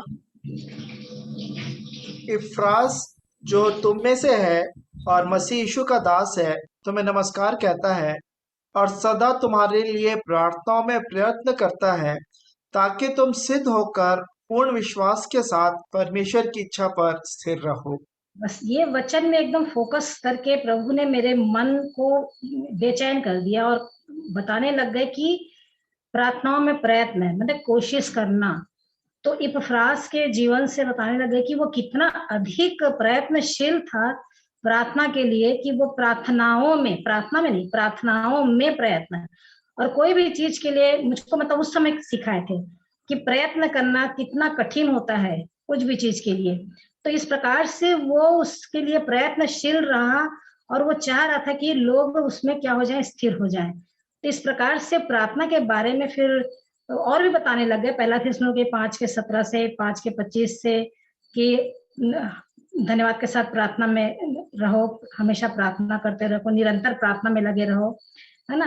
दूसरा थिस्सलुनीकियों 3 का 1 और 2, ये भी वचन को प्रभु उसी समय बताए कि प्रभु का वचन ऐसे फैले कि महिमा पाए, ऐसे करके। जो अभी बेटे पढ़ रहे थे अमन भी, कि टेढ़े और दुष्ट मनुष्य से बचे रहें क्योंकि सब में विश्वास नहीं है। ये वचन भी उसी समय दिए थे। ये मेरे सब कुछ लिखा हुआ है। कुलुस्सियों 4 का जो 2-3 है कि धन्यवाद के साथ जागृत रहना है प्रार्थना में। मुझको प्रभु एक के बाद एक बताते जा रहे थे। मत्ती 26 में भी 41 में जागते रहो, प्रार्थना करते रहो, मेरे को बता रहे थे। और उस समय जो मैं उस चीज को फील करी कि मेरे को बड़ा मतलब बहुत ही रोना आया, बहुत ही दुख लगा कि जो जिन पर वो विश्वास कर रहे थे पतरस, याकूब, यूहन्ना पर, उनको वो लेके जाते हैं, सबको नहीं ले जाते हैं। ये लोग मेरे साथ जगेंगे और वो प्रार्थना करेंगे और मेरा साथ देंगे, लेकिन वो लोग नींद और उसमें खुमारीपन में, सुस्ती में सो जाते हैं। और 3 बार वो जाते हैं, प्रार्थना करते हैं और बार बार उनको आके जगाते हैं। और ये दिल को मेरे को छू गया और मेरे को प्रभु बोले, तू क्या एक घड़ी भी नहीं जाग सकती मेरे साथ? मैं कैसे तड़पता हूँ, मैं कैसे रोता हूँ इन सब के लिए, मैं कैसे तुम लोग सबके लिए प्रार्थना कर रहा हूँ अभी भी प्रभु के दाहिने हाथ बैठ करके। और मैं कैसे उस समय प्रार्थना कर रहा था। ये नहीं कि मैं उसकी वेदना को ना सहूं, लेकिन मुझको पिता से बातचीत करना था उस समय के लिए। लेकिन इसलिए कि तू, मेरे को सीधा प्रभु कहा, तू मेरे साथ एक घड़ी भी नहीं जाग सकती क्या? तो इतनी लापरवाह, इतनी ये है, इतनी मस्त मगन है कि एक घड़ी भी जागना तेरे लिए नहीं है। तेरे को इसमें वचन दिखा रहा हूँ कि इनके समान नहीं बनना, ऐसे करके। और मैं इसको एकदम अलर्ट किए। और उसके बाद ये फीसी 6:18 जो बताया है अभी, आत्मा में प्रार्थना करना पवित्र लोगों के लिए। उसके बाद उत्पत्ति 18 से कि वो इब्राहिम जो 50 से 10 धर्मी तक आ जाते हैं कि बचा ले, नाश मत कर करके। फिर गिनती से कि मूसा कैसे प्रार्थना करता है उनके लिए, मरियम के लिए। और परमेश्वर यह वो बोलते हैं कि तेरे कारण मैं प्रार्थना सुन करके मैं उसको चंगा कर रहा हूँ। तो फिर एक बोझ को मेरे को दिया, एक मध्यस्थता की प्रार्थना मैं खोज रहा हूँ, जैसे यहेजकेल 22 के 30 से 31 में है। मैं खुलवा नहीं रही हूँ, बस मैं जो लिखी हूँ, जो मैं सीखी उस समय, उन बातों को बता रही हूँ।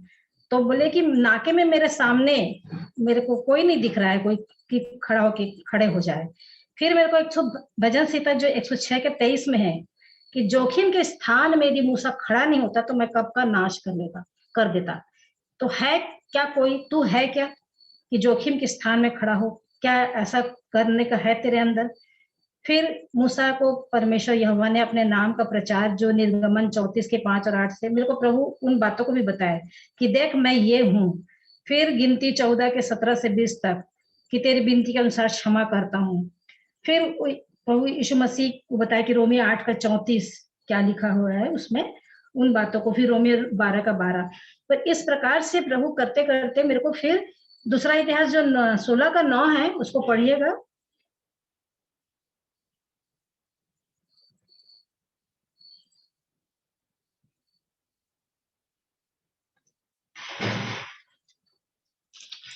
दूसरा इतिहास 16 का 9 वचन, देख यहोवा की दृष्टि सारे पृथ्वी पर इसलिए फिरती रहती है कि जिनका मन उसकी ओर निष्कपट रहता है, उनकी सहायता में वह अपनी सामर्थ्य दिखाए।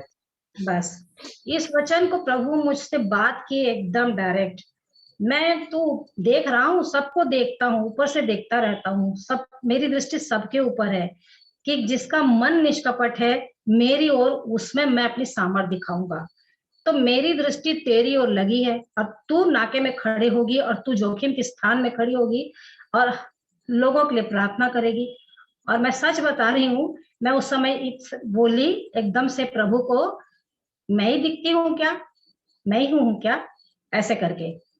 तो जब इतनी बातें वो कर रहे थे मेरे साथ और ये लास्ट में ये बोल रहे थे कि मैं देख रहा हूँ, तो जिसका मन निष्कपट है, तेरे को मैं देख रहा हूँ, तेरा मन है क्या मेरी ओर लगा हुआ? तो मैंने पाया, तो तेरे को मैं ये काम सौंप रहा हूँ। मैं बिल्कुल सरेंडर कर दिया अपने आप को। मैं बोली प्रभु धन्यवाद कि आप मेरे को इस योग्य समझ रहे हैं। और ये सेवा, जैसे पौलुस बोलता है कि मुझको ये सेवा विश्वास योग्यता के कारण मेरे को मिली, विश्वास योग्य जान करके उसने मुझे सेवा दी। तो मैं बोली ठीक है, जब आप कह रहे हैं और तो मैं इस सेवा को करूंगी करके। और उस समय 2007 की बात है, मतलब पहले तो मैं कर रही थी, लेकिन उसके बाद 2007 के बाद इस जनवरी में माइंड में 2007 में मेरे को प्रभु इन वचनों से बात करके फिर कुलुस्सी 4:12 को बहुत ही बोझ के साथ बताते हुए, फिर जोखिम के स्थान में कोई खड़ा हो जाए मेरे लिए, कोई करने लग जाए, मेरे स्तर में आके तू देख बोलते थे। मतलब मैं कैसे, मेरा हृदय तू जान, मेरे को समझ, तू कैसा मैं तड़प रहा हूँ, कैसे मैं कर रहा हूँ, इस रीति से तू एक घड़ी भी तो जाग मेरे साथ, मैं कैसे कर रहा हूँ, तो तू जाग और मेरे साथ प्रार्थना कर। तो इन लोगों के लिए कौन करेगा, तेरे को मैं पा रहा हूँ। तो मैं बोली ठीक है, पहले तो बोल दी क्या मैं ही दिखती हूँ क्या, ऐसे करके, लेकिन प्रभु ने कहा हाँ तेरे को ही मैं काम, तू ही करेगी, ऐसे बिल्कुल इंसिस्ट किए। मैं बोले ठीक है प्रभु जी, ये काम मैं करूंगी, ऐसे करके। और उसके बाद मैंने इसमें लिखा भी है, फिर उसी बात नीचे में जब मैं मान गई तो फिर पवित्र आत्मा मेरे को कहने लगे कि सप्ताह प्रत्येक विषय के लिए प्रार्थना करना। मैं बोली बाप रे, हर विषय के लिए मैं प्रार्थना में कैसे करूंगी, मेरे को नहीं बनेगा, मैं इतना ढेर सारा कैसे करते रहूंगी। तब उसने मुझे बोझ दिया, परमेश्वर पिता का, प्रभु यीशु मसीह का, पवित्र आत्मा का धन्यवाद कि सप्ताह भर में किस रीति से प्रार्थना करूं। और उस समय की जो डायरी है बहुत मोटी सी थी, और वो जो मेरे को बताते गए सोमवार से लेकर के संडे तक, हर सब्जेक्ट को बताते बताते बताते मेरे को कहाँ कहाँ से मिलता चला गया, और सबको मैं करके, मैं फिर उस समय फिर तकलीफ शुरू हुई थी तो फिर मेरा हाथ नहीं उठता था करके, फिर मैं उसको दूसरे में कन्वर्ट कर दी, लेकिन उसको नहीं छोड़ी और जुड़ता गया। और इस रीति से चुपचाप मैं, जो मेरे को जैसे कि प्रभु के दास का जो शुरू में मीटिंग चलता था, मतलब पेपर्स वगैरह जो पैम्फलेट छपता था, मैं लिख लेती थी कि हाँ इसके लिए प्रार्थना करना है, इसके लिए करना है। कोई बताता था तो मैं तुरंत आके उसमें लिख लेती थी, क्योंकि मैं भूल जाती थी ना नाम। तो इस रीति से पूरा हर दिन का, जवानों के लिए, बच्चों के लिए, कलीसिया के लिए, अपने घराने के लिए, और प्रभु के दासों के लिए, और जितने बीमार हैं उनके लिए, और बहुत सारे विषय, विधवा माँ बहनें, और कितने सेवक हैं, कितने सुसमाचार प्रचारक हैं, कितने पास्टर्स हैं, और कितने सेविकाएं हैं, और कहाँ कहाँ की कलीसिया जो तितर बितर है अभी, है ना, प्रभु की कलीसिया, वो जगहों के लिए। तो बहुत सारी बातों को प्रभु मुझे को, और कहाँ कहाँ जो संस्थाएं हैं, आशीष युवा मिशन है, बहुत सारी मिशन है जो काम कर रहे हैं, जिनको मैं पढ़ती हूँ। जो जैसे वो आता है मेरे पास, विश्ववाणी की पत्रिका आती है, IAM की पत्रिका आती है, यीशु बुलाता पत्रिका आती है, तो उसमें जो प्रार्थना रिक्वेस्ट रहता है, मेरे को बड़ा बोझ और बड़ा दुख लगता है जब मैं करती हूँ। एहसास होता है मेरे को कि वो बहनें जो कोरोना में अपने पतियों को खो चुकी, मैं बहुत ये हो जाती हूँ सच में। और एक हमारे यहाँ भाई आते हैं तो मैं बोलती हूँ भैया लोग कैसे करते होंगे अपने बच्चों और पति के, यानी बच्चों की सेवा को, पति नहीं है, प्रार्थना तो कर रही हूँ, लेकिन बहुत दुख लगता है कि किस प्रकार से लोग झेलते होंगे। वो सब एहसास प्रभु मेरे को देते जाते हैं। मेरे को प्रभु का धन्यवाद करती कि वो मुझे इस योग्य समझे कि मुझको इस तोड़ा को दिए कि तू कर। और मैं धन्यवाद देती कि प्रभु मेरे को ये बोझ दिए हैं। और मैं एक आती मेरे पास बहन जो दोपहर के टाइम में, और मैं प्रभु का धन्यवाद करती हूँ कि मेरे साथ उनकी बंधी हुई है बात। तो मैं बोलती हूँ कि बहन मेरा समय हो गया है, मैं जा रही हूँ अंदर, मतलब प्रार्थना में। और मैं बोलती भी हूँ मैं प्रार्थना पहले करूंगी, ऐसे करके। और मैं धन्यवाद देती हूँ कि हर दिन का जो प्रार्थना है मेरे पास, जो लिस्ट है, आप सब लोग भी उसमें ऐड है, सबका नाम लिख रही हूँ मैं। तो हर दिन जो जो विषय रहता है, प्रभु मेरे को बोझ के साथ प्रार्थना करवाते हैं। और धन्यवाद देती हूँ कि उनकी कंडीशन प्रभु बता देते हैं, और उनकी कंडीशन उनके परिवार वाले बता देते हैं, तो और अधिक वो बोझ आ जाता है। तो मैं धन्यवाद देती हूँ कि सही में प्रभु मुझको ये विश्वास योग्यता जान करके मुझको ये काम सौंपे। तो मैं बहुत धन्यवाद देती हूँ कि वाकई में प्रभु आप कितने अच्छे और भले हैं, और इस काम को मेरे को दिए। क्योंकि मेरे को ना वो बात आज याद आ जाती है कि तुम सदोम अमोरा की तरह तो हो कि तुम पेट भर खाती हो, दिन दुखियों की सुधि नहीं लेती हो। और याकूब को वो बात याद आ जाता है कि अनाथ और विधवाओं की सुधि, और इंग्लिश में लिखा विजिट करो। तो मैं विजिट तो जब यदि कर सकती हूँ करती हूँ, नहीं कर सकती तो उनकी सहायता के लिए प्रार्थना तो कर सकती हूँ। तो मेरे को जब जिन जिन जिन बातों के लिए प्रभु पवित्र आत्मा मेरे को प्रेरणा देते हैं तू कर, तो मैं उसको मैं करती हूँ। मैं ये नहीं कहती कि किसी कोई और करे, लेकिन जो मेरे को सौंपे हैं मैं वो चाह रही हूँ कि मैं उसमें विश्वास से भी बनी हूँ, क्योंकि वो मेरे को देख रहे हैं कि जो काम मैं इसको सौंपा हूँ जब से, तो तब से ये कर रही कि नहीं, क्योंकि मैं इसको जानता हूँ कि ये करेगी। और ये बात मेरे को और खलता है कि मुझको सारी सुख सुविधा मिली है, खाना पीना रहना एसी सब कुछ, इसके बावजूद भी यदि मैं प्रभु के सामने उन विषयों के लिए जो चाह रहे हैं उनके हृदय के अनुसार बोझ के साथ, वेदना के साथ, आंसुओं के साथ प्रार्थना नहीं कर रही हूँ, तो फिर क्या मतलब? एक छोटा सा काम उसने दिया वो भी नहीं कर रही हूँ, तो मेरे लिए बहुत ही लज्जा की बात है कि मैं पेट भर खा पी रही हूँ और आराम से सो रही हूँ। नहीं प्रभु, मैं शरीर में दुख उठाऊं पर आपके इस काम को करूं। और सच में प्रभु का धन्यवाद करती हूँ कि उसने मुझे विश्वास योग्य जान करके मैं उसकी महिमा, उसकी बड़ाई करती हूँ, तो ये काम को मुझको दिए हैं। और बहुत पहले तो मेरे को याद है जो एक स्मारिका पत्रिका निकली थी, और उसका जो कटिंग काट करके मैंने पूरा सब जो चिपका दिया था, पूरी कलीसिया के लोगों का एक एल्बम टाइप का बना डाली हूँ, अभी भी है मेरे पास। उसके बैक साइड में मैं पन्ना पन्ना लगा करके बहुत सारी जगहों के नाम को लिख के उसमें नाम लिखी कि मेरे पास उस समय कुछ नहीं था, तो ये फुलपुर से ये है, उधर चिरमिरी तरफ का एरिया, बहुत सारे लोग। तो मैं जब उनको देखती हूँ तो याद आता, अरे बाप रे इतने लोग हैं, इतने लोग थे, इतने ऐसे कोरबा के इतने लोग थे, इतने लोग कि जिनके लिए प्रार्थना कर रही थी। तो मैं बहुत आनंदित होती हूँ कि प्रभु मुझको इस विश्वास योग्यता के अनुसार मेरे को काम तो दिए हैं जो मैं कर सकती हूँ घर में रह करके, भले मैं जा नहीं रही हूँ बाहर। और जब अवसर मिलता तो अवश्य ही मैं चूकती नहीं हूँ, प्रभु से मांगती रहती, प्रभु मैं आपके नाम को महिमा देने दूंगी और मेरे जीवन से केवल आपके नाम की महिमा ही होने पाए, बस यही मेरी लालसा है आपके लिए। मैं प्रभु का धन्यवाद करती हूँ। आप सबों को जय मसीह की। तो पिता परमेश्वर का धन्यवाद करते हैं इस अवसर के लिए, और सच में प्रार्थना के विषय के लिए जो आप लोगों ने सबने रखा, और सचमुच प्रियो वचन हमें बताता है कि जंगली जीव जंतु भी, जानवर भी परमेश्वर से प्रार्थना करते हैं और अपने आहार को मांगते हैं, है ना। तो जानवर भी प्रार्थना करते हैं। और रोमी 8 के अनुसार यदि 22 पद को पढ़ेंगे तो सृष्टि भी क्या करती है? कहरती है। सृष्टि भी प्रार्थना करती है, उसके पुत्रों के प्रकट होने की बाट जोती है। तो सारी सृष्टि, सारे जीव जंतु सब प्रार्थना करते हैं परमेश्वर से। तो प्रार्थना का बहुत महत्व है, और परमेश्वर सबको अपने समय पर आहार देता है, सबकी विनती सुनता है और पूरी करता है। तो इन सब बातों के लिए हम धन्यवाद करते हैं। बहुत सारी बातें हैं। और जब हम लोग उस गधी के विषय में भी देखते हैं, वो अपने मालिक के लिए प्रार्थना करती कि इसको तू मत मार, है ना। वो नंगी तलवार को देखकर वहां पर खड़ी हो जाती है ना, तो वो प्रार्थना करती है कि मेरे स्वामी को तू बचा। तो इस प्रकार प्रयोग डिटेल में नहीं जाऊंगी, आप लोग सब जानते हैं इन सब दृष्टांतों को।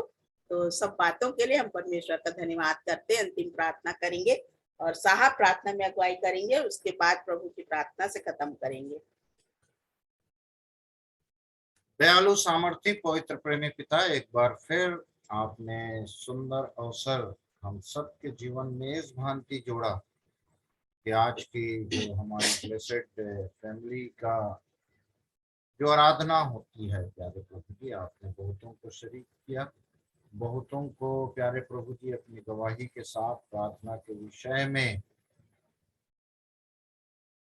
बांटने का आपने दान दिया, उसके लिए धन्यवाद करते हैं। जो कुछ आप हमें सिखाते हैं प्यारे प्रभु जी, हमारे जीवन में सचमुच में वो गवाही सच्ची हो। जिस प्रकार से आज के गीत में गवाही के विषय में प्यारे प्रभु जी, ना डरना है, तलवार किसी भी बात की चिंता नहीं करना है, परंतु प्यारे प्रभु जी गवाही के लिए तैयार होना है, प्रार्थना के साथ हमें बढ़ना है और आंसुओं के बोझ के साथ हमें आपके चरणों में रहकर प्यारे प्रभु जी समय व्यतीत करना है। हम सबकी आप सहायता करें। हरेक जिन्होंने सीखा, वचन से आपने सिखाया, और सीखी हुई बातों को जो अपने जीवन में उतारने के बाद प्यारे प्रभु जी उन्होंने इस भान की गवाही दी, सबके लिए धन्यवाद करते हैं। धन्यवाद करते हैं और भी रुपेश बेटे के लिए, जबकि प्रार्थना के विषय में और भी आपने बहुत उन्हें सिखाया है और जो कुछ वो सीख रहे हैं वो भी बांटना चाहते हैं। हम सबकी सहायता करें ताकि सच्ची प्रार्थना कैसे करना है, कहाँ करना है, कब करना है, सब बातों को आप हमें सिखाना चाहते हैं। विषय क्या है प्रार्थना के, एक एक बातों को हम सीख सकें और उन्हें अपने प्रार्थना में सम्मिलित कर सके। हम सबकी सहायता करें। धन्यवाद करते हैं, धन्यवाद सहित विश्वास करते हैं कि आप हमारी प्रार्थना को सुनकर उत्तर दे चुके हैं। इसलिए यीशु मुक्तिदाता के नाम से दुआ मांगते, सुने और दया करके ग्रहण करें। आमीन। हे हमारे पिता, आप जो स्वर्ग में हैं, आपका नाम पवित्र माना जाए, आपका राज्य आवे, आपकी इच्छा जैसे स्वर्ग में पूरी होती है वैसे पृथ्वी पर भी पूरी हो। हमारे दिन भर की रोटी आज हमें दे, और जैसे हमने अपराधियों को क्षमा किया है वैसे ही हमारे अपराधों को क्षमा कीजिए। हमें परीक्षा में न डालिए परंतु बुराई से बचाइए, क्योंकि राज्य, पराक्रम और महिमा सदा आपकी है। आमीन। आमीन। आमीन। तो अंत तक जितने जुड़े हैं सबका हम हृदय से धन्यवाद करते हैं। जो नहीं जुड़ पाए, जो भी कारण है, उनका भी धन्यवाद करते हैं। जिन्होंने भागीदारी की, जो कुछ सीखा उन्होंने बांटा, ताकि हम भी आशीषों में शरीक हुए। इसे सब बातों के लिए पिता परमेश्वर का हृदय से धन्यवाद करते हैं। कल का समय यही रहेगा। जी चाचा जी, 8:45 का ही समय रहेगा। 8:45 से हम प्रारंभ करेंगे और 9 बजे भाई रुकेश को दे देंगे ताकि वो आगे के भाग में अगुवाई करे। कल किसका टर्न है यार? टाइम टेबल नहीं बना चाचा जी। चलिए। जी जी, तो कोई वॉलंटियर है तो आप यह बता सकते हैं अपना नाम। वो मेरे को देख रही है ये। हाँ। मेरे को देख रही है। हाँ बोलो, ऐसे कह रही है। लोग चला लेंगे। हाँ, अच्छा ठीक है, ठीक है। Thank you. तो चाचा जी को क्या कोई नहीं जोड़। Ebenezer, shalom Ebenezer. और मंडे वाली मीटिंग चाचा हाँ, जी कर लेंगे। सप्ते मंडे उधर है। जी वो जी, ब्रेक हो जाएगा यार रुपेश को। जी हाँ, एक दिन का। संडे लेगा फिर ट्यूसडे से कंटिन्यू करेगा। चलो जी। ठीक है, ब्रेक। चलो अब क्या करें, कुछ नहीं कर सकते, प्रभु की इच्छा पूरी हो। एक खुशखबरी है, शेखर भाई तंदुरुस्त हैं। प्रभु का हम धन्यवाद की प्रार्थना करते रहे अपने भाई के लिए। और बड़े आज उनसे बातचीत हुई। छत्तीसगढ़ में है, बिलासपुर में है, और 2 घंटे बाद, 1.5 घंटे बाद एक जन्मदिन का उत्सव है।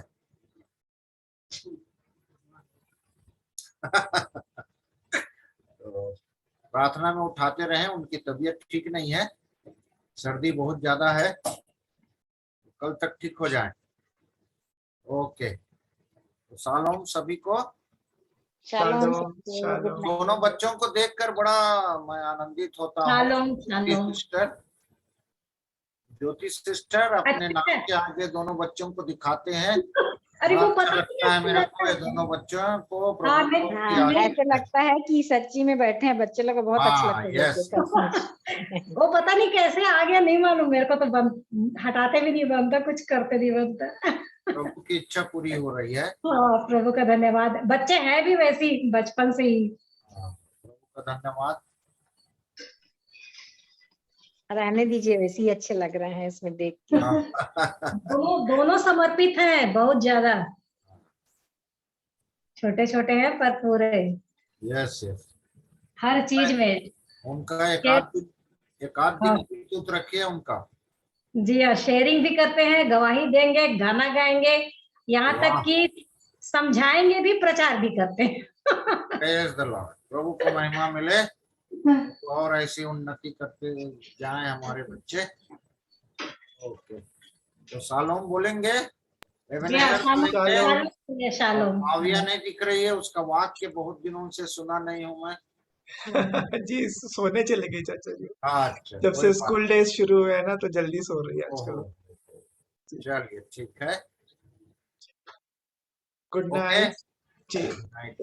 मीटिंग एंड कर रहे हैं। नाइट। Good night.